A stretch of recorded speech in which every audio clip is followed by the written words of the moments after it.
Buenas tardes, estimados oyentes. Les damos la bienvenida al episodio número 2 de El Faro de la Historia. Somos Yandali Rojas y yo, Sebastián Rodríguez, estudiante de Pedagogía en Historia en la Universidad Austral de Chile, Valdivia. El tema de hoy será Akenatón y la revolución en Amarna. Antes de comenzar, quisiera leer unos pequeños versos del himno a Atón. Apareces henchido de belleza en el horizonte del cielo, disco viviente, que das comienzo a la vida. Al alzarte sobre el horizonte de levante, llenas los países con tu perfección. Eres hermoso, grande, brillante, alto por sobre tu universo. Tus rayos cubren los países hasta el confín de lo que creaste, porque eres el sol, los has conquistado hasta sus confines y los sujetas para tu hijo al que amas. El himno a Atón. Bueno, con, con estos versos traducidos por Guillermo Fataz, quiero darte la bienvenida, Jonathan, a este segundo podcast. ¿Cómo estás, Jonathan? Hola, buenas. Me encuentro de maravilla, sobre todo en este momento que vamos a hablar sobre un personaje bastante interesante de la historia del Antiguo Egipto. En verdad es muy interesante conocer la historia o este periodo que es corto, pero es muy diferente, por ejemplo, a toda la historia de Egipto, ¿cachai? Em, Entonces, mira, yo no es mucho lo que conozco sobre Akenatón y sobre el periodo, más conozco sobre su hijo, Tutankamón. Y bueno, si quieres podrías contarnos un poco Mira, de todo este proceso hasta llegar a Akenatón, por favor. sí, mira, te voy a dar a conocer unos antecedentes que son importantes. Primero vamos a partir desde Amenofis III, que es el padre de Akenatón, en donde explicaremos primero que en aquel entonces en Egipto había una cierta estabilidad, y todo esto se lo atribuían al dios Amón-Ra, que hizo poderoso en este sentido a Egipto. Entonces, en la ciudad de Tebas había un templo llamado Karnak que iba destinado específicamente para este dios, el cual era transportado por la ciudad y la gente lo podía ver, y este era un gran festival que se hacía en Tebas.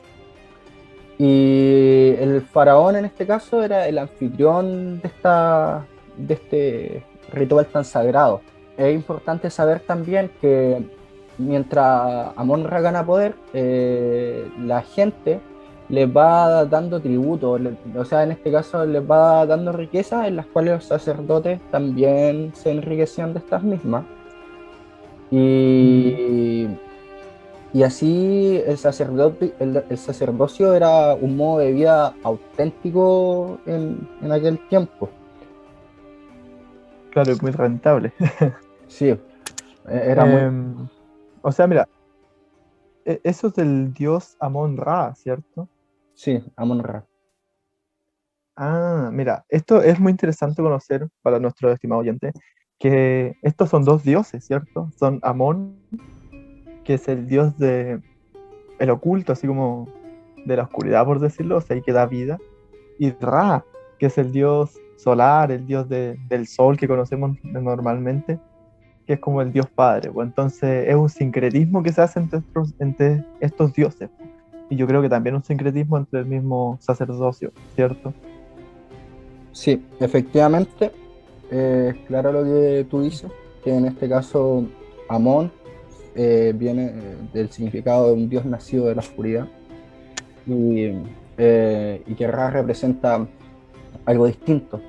Eh, También es importante aquí la figura de otra diosa, que es la diosa que se llama Map. Map. Es una pequeña diosa que tiene Ah, una pluma en la cabeza y que representa en este caso el orden, y que el mal en este caso en Egipto no había triunfado.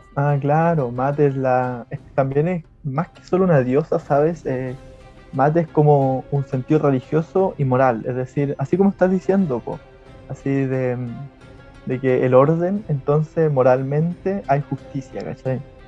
Entonces Maat también es como el orden del universo, del que creían los egipcios.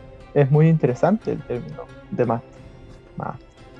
Sí, y lo más, y lo que aquí va a hacer, a ligar todo esto, es el hecho de que en este periodo, Amenhotep, que sería el faraón, padre de Akenatón, vive en un periodo donde Egipto es muy grande, es muy poderoso, tiene mucha riqueza y presenta una gran estabilidad.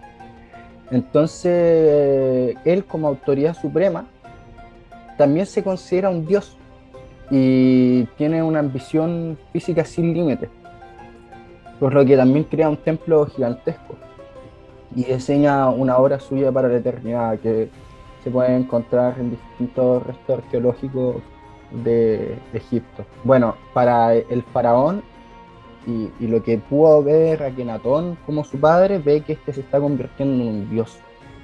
Incluso este representa un símbolo que se desplaza desde el caos a la paz. Entonces quiere en su templo que la luz brille encima de él y era como un círculo y la luz brillaba. En este caso era bendecido por el dios Atón, que era el dios de la luz del disco solar. Y esto representó una total amenaza para los que adoraban a Amon-Ra y también y hay un cierto enfrentamiento entre los sacerdotes de este mismo dios y el faraón, y donde se genera este gran conflicto entre, en este caso, entre el panteón de los dioses. Claro. O sea, es muy interesante porque más que ser solo como una crítica o una separación de todos los dioses, también una cuestión económica, po, ¿cierto? Y política, por decirlo así, con los sacerdotes. En esto de que, por ejemplo, o a qué voy, de que como que le quita poder el faraón a los sacerdotes para, para tener el poder él con la relación con el dios, ¿cierto? Sí, po. Y acá esto se ve mucho más reflejado cuando muere el padre de Akenatón y es este el que llega al poder. Incluso se casa Mm. con Nefertiti y se enfrenta a una difícil tarea, ambos, que era cómo puede brillar más que un hombre que se había convertido en un dios. Entonces, su padre muere en la cúspide del poder y deja un país inmensamente rico y aparte con un conflicto entre los sacerdotes de Amon-Ra. Entonces, Claro. Akenatón asumiría todas las políticas de su padre y las llevaría mucho más lejos de lo que se tenía pensado, atacando directamente al panteón de los dioses. Y acá Sí, empieza a quedar la crema. sí, o sea, mira, viéndolo yo, que, bueno, tú conoces más del tema, eh, o sea, me imagino, por ejemplo, que critiquen toda la creencia que tuvo el pueblo egipcio, por decirlo así, de tantos siglos, y que venga un faraón y les diga, no, crean solo en este dios, que es como un dios algo extraño para ellos, y olvídense de los otros dioses, o sea, del siempre Ra, Amón, Osiris, Neftis y así, ¿cierto? Es muy interesante imaginárselo Sí, cómo podría sentir.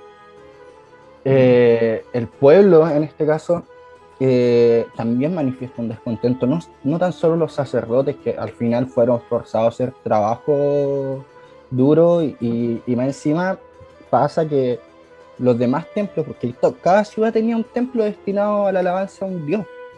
Entonces, todos los demás templos quedan empobrecidos porque el único dios que se podía adorar en este caso era Atón, el del disco solar. Y la gente queda así como, ¿y qué pasa con lo que yo creo? Así, y terminan alabando a sus dioses de manera más oculta, a escondidas, En la porque clandestinidad. la clandestinidad, esa era la palabra que buscaba. Y todo, Mm. incluso el templo más grande, que era el de Karnak, queda abandonado y se crea una ciudad que este mismo dios le manda a construir a Akenatón, que es la ciudad de Akekatón, la actual Amarna. Eh, Ah, además, sí, sí. Sí, y ahí el faraón la construiría de una manera muy rápida, incluso antes se ocupaban ladrillos más grandes y en un ingenio de arquitectura, dice, hagámosla con ladrillos más chicos y construyeron esta ciudad en nada, así aproximadamente 5 años ya estaba levantada.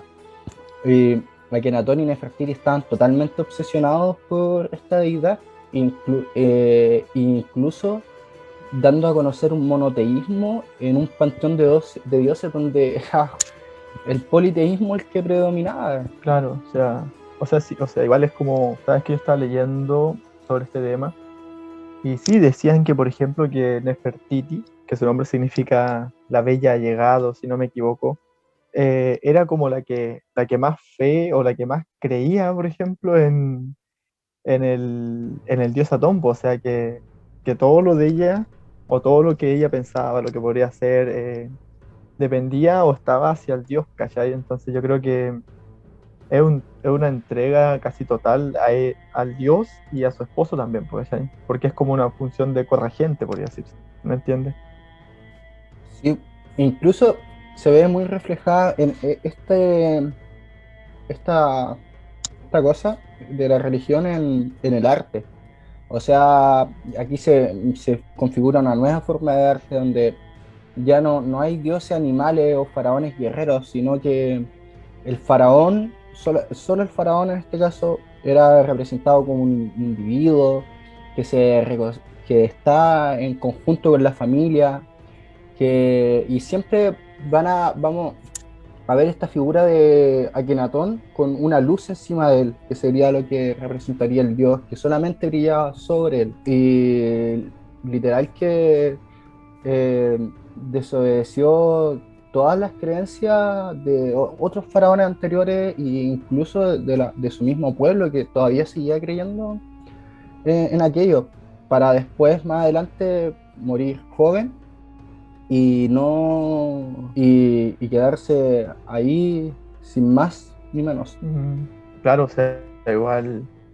Eh, sí, o sea, si uno ve sus imágenes, por ejemplo, siempre se ve como Atón, como un círculo con rayos, desplegando como sus rayos sobre la familia de Akenatón.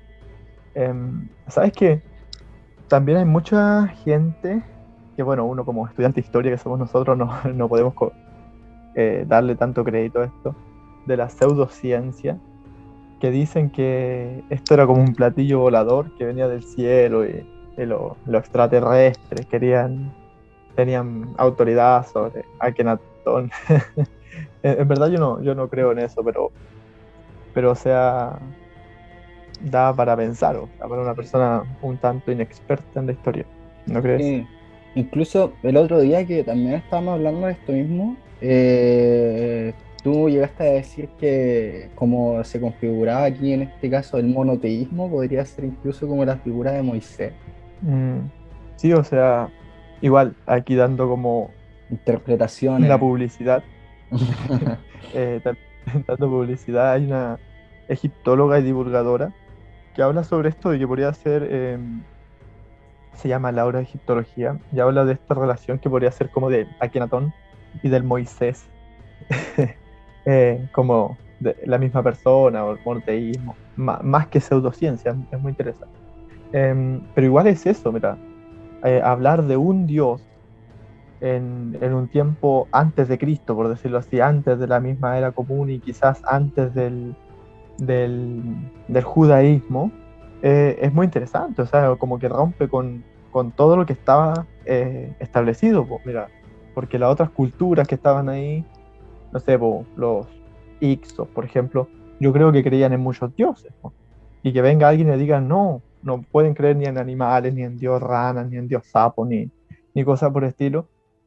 Tienen que creer en un Dios que ven ahí, que es el sol y que soy yo también, que les dice Akenatón, pues, ¿no? Sí, po. O sea, ese Dios brillaba sobre él, él era como la representación de Dios en la tierra y ese pensamiento también los tenía más adelante la monarquía y los reyes católicos y todo eso, o sea, es como para su tiempo era un cambio bastante brusco, sobre todo en un corto lapso. Sí, o sea, igual sería como casi una proto justificación del reinado, como porque viene del dios.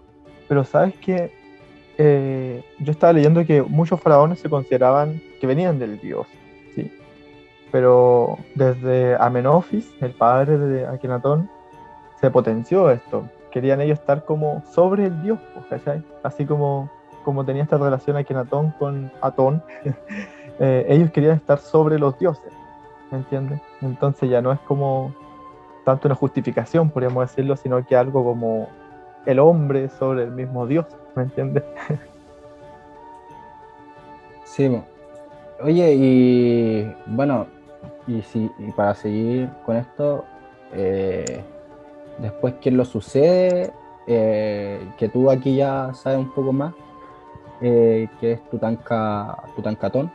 eh, También sucede consecuencias, o sea, se ven las consecuencias de todo lo que hizo su padre anteriormente. No sé si lo podría explicar un poco. Bueno, como tú te dedicaste a investigar sobre Akenatón, yo leí un poco sobre Tutankamón. Ya, para las personas que nos están oyendo, Tutankamón es la misma persona que Tutankamón, solo que cuando nació, su padre Akenatón, como adoraba a Atón, como están hablando, le puso el nombre Tutankhatón, imagen viviente de Atón, ¿ya? Bueno, ellos tienen muchos títulos, los faraones, como nombres, Sarra, Oro y cosas y demás. Bueno, sucede que la muerte de Akenatón, que no se sabe muy bien, ¿cierto, Jonathan? Viene Semenege-Karra, otro faraón que duró muy poquito y que después le dio el paso a Tutankamón. Y sucede que Tutankamón era muy chico, ¿ya? Era como un niño y siempre pasa con los niños que cuando llegan al trono siempre son dominados por las personas mayores que están al lado, ¿cierto? Efectivamente. Em, entonces, Tutankamón se encontró con dos personas al lado que eran Ay, su abuelo, y el general que era Horemheb. Tutankamón se casa con su hermana, Angesepatón, que después se llama Angesenamón, em, y Tutankamón tiene deformidades en su cuerpo, porque por ser muchas relaciones entre familiares, así como sucedía en la Edad Media también o durante la Edad Moderna, no sé si has leído algo sobre eso. Em, Tutankamón tenía problemas con el pie, que lo tenía como chueco y siempre andaba con bastón, por decirlo así. Entonces estaba como siempre débil. Y a eso se aprovecharon estas dos personas, Ay y Horemheb, y le dijeron que abandone al dios Atón y apoye al pueblo, por decirlo así, eh, para que, ¿cómo se llama? Vuelvan los otros dioses. Entonces yo creo que eso sería como la tremenda alegría para los sacerdotes de Amón, pues, ¿no crees? Sí, incluso eh, Tutankamón, maldice el legado de su padre en todo sentido y levanta unas placas que enumeran todos los abusos de Akenatón. Y Akenatón termina siendo borrado de Mm, la historia sí, de o sea, no se sí, encuentra po, dentro del estado de faraones. eso se llama damnatio memoriae, un término latino que era borrarle como, bien, sí, borrarle la inscripción al faraón. Pero para los egipcios eso era súper importante, ¿sabes? Porque la palabra escrita, o sea, el jeroglífico, era magia, era vida. Entonces, si el faraón no estaba escrito ahí, significa que ese faraón está muerto, nunca existió y ese faraón es nada, ¿cachai? Es como súper profundo, no sé si esta como cosmovisión que tenía. Bueno, sucede que Tutankamón muere, no, hay mucha gente que no se sabe muy bien cómo murió. Algunos dicen que no sé, que lo atacaron o que murió por enfermedades de una pierna o infecciones. Y no deja descendientes. Ya. Entonces viene Ai, su abuelo, papá de Nefertiti, y él se casa con su nieta. Entonces tampoco deja descendencia y después viene otro faraón y ya comenzamos otro periodo que es la época ramésida de Ramsés primero y segundo y cosas así, ¿ya? Pero, ¿qué pasa con Atón? Desaparece. Atón ya no cuenta y Tutankamón sería como el último faraón en poder hablar o considerar a esto del dios Atón. Entonces, yo lo encuentro muy interesante porque más que ser solo una cosa religiosa, es una cuestión también política, o sea, y de conciencia, ¿no crees? Sí, donde toda la religión va ligado a la forma de gobernar, la toma de decisiones, y afecta no tan solo, como te digo, en el gobierno, sino afecta en la economía, afecta en la sociedad. Una simple decisión, no tan simple, la verdad, eliminar a todos los dioses no es una decisión tan sencilla, pero termina cambiando toda una perspectiva al respecto, que igual yo creo, así como interpretando, que la gente no se lo tomó tan en serio. O sea, por ser faraón había un respeto, pero yo creo que había cierta repugnancia por el pueblo, por las decisiones que se estaban tomando y destruyendo a dioses que eran tan poderosos, que habían hecho a Egipto como es, una potencia en aquel entonces, un, un lugar muy poderoso en comparación a las otras civilizaciones a su alrededor. Y Claro. yo creo que no había como una justificación eliminar a todos a todos los dioses porque llegó un disco solar. Sí, o sea, igual si uno lo piensa, dice, es como por ejemplo, como que colocáramos en una España totalmente católica, alguien le vaya a decir, no, ustedes no tienen que creer en Dios, tienen que creer en Dios cristiano, no tienen que creer, no sé, en Odín, por ejemplo. Yo creo que las personas no se lo hubieran tomado tan en serio y solo respetarían, así como dices, por ser solo el faraón, ¿me entiendes? Em, yo creo que tiene un trasfondo político, por decirlo así, económico, así como hablaste tú de la economía, de que los sacerdotes tenían mucho capital, recibían mucha plata y riqueza. Yo creo que también va por ahí, ¿cierto? Más que ser como escapándose de solo lo espiritual, ¿cierto? Sí, o sea, más que espiritual es algo que afectó mucho a toda la sociedad egipcia de aquel entonces. Sí, o sea, yo creo que afectó porque fue como una revolución, pero una revolución un tanto débil, po. O sea, más que revolución fue como un grito que se fue apagando. No sé Y, si na- me entiendes. y nadie se lo pidió tampoco. Claro, o sea, ¿quién le dijo a este caballero?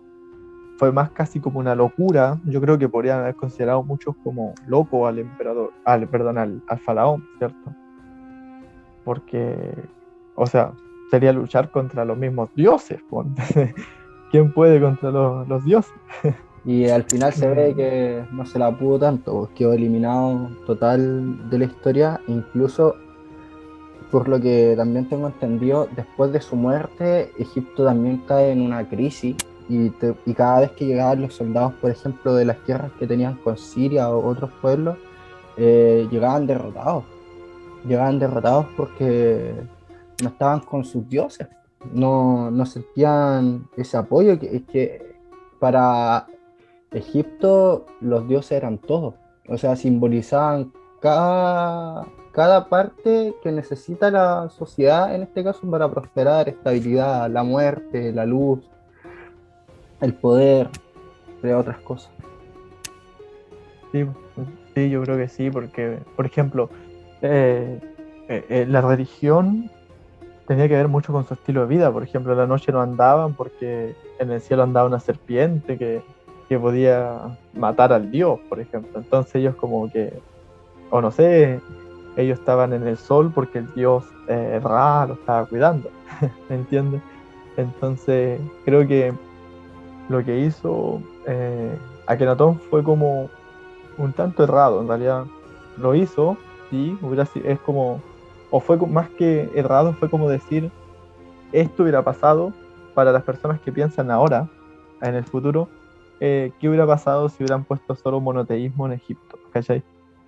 Y como que Akenatón se adelante dice, esto pasaría, ¿entiendes? Sí, porque abarca toda la vida. Mira, Eric Hornung, 1999, nos habla sobre el uno y los múltiples y habla mucho sobre esta relación que hay en las concepciones egipcias de los dioses, ¿cachai? Y de no solo de los dioses, sino que, por ejemplo, está esto de Federico Lara Peinado, habla sobre el libro de los muertos, o sea, hay dioses después de la muerte, donde el hombre tiene que ir a pesar su corazón y con Maat, y o sea, ¿qué pasa con Atón? ¿Qué les dice a Kenatón? Les dice, ¿qué les va a decir sobre Atón a ellos? ¿Hasta dónde llega Atón? ¿Me entiendes? Es muy interesante, ¿no crees? Sí, totalmente. O sea, un cambio ideológico, religioso muy brusco. Insisto en esa Mm, palabra para una civilización que adoraba a sus dioses, que entregaba su riqueza a sus dioses, que sus templos lo alababan y sobre todo que los dioses salían, como mencioné en lo antecedente, en un festival a caminar entre ellos. O sea, ellos se amaban a sus dioses para después desterrarlos, o sea, el miedo que tuvieron que haber sentido, el sentirse despojados de su espiritualidad y, o sí, sea, tuvo que haber sido muy fuerte. sí, pues como una crisis de conciencia, así como que somos en realidad, pues si antes éramos como hijos de tales dioses y adorábamos a tantos dioses, ¿ahora qué somos? Adoramos al sol, pero ¿quién es? ¿Me entiendes? Como es muy complejo y también interesante.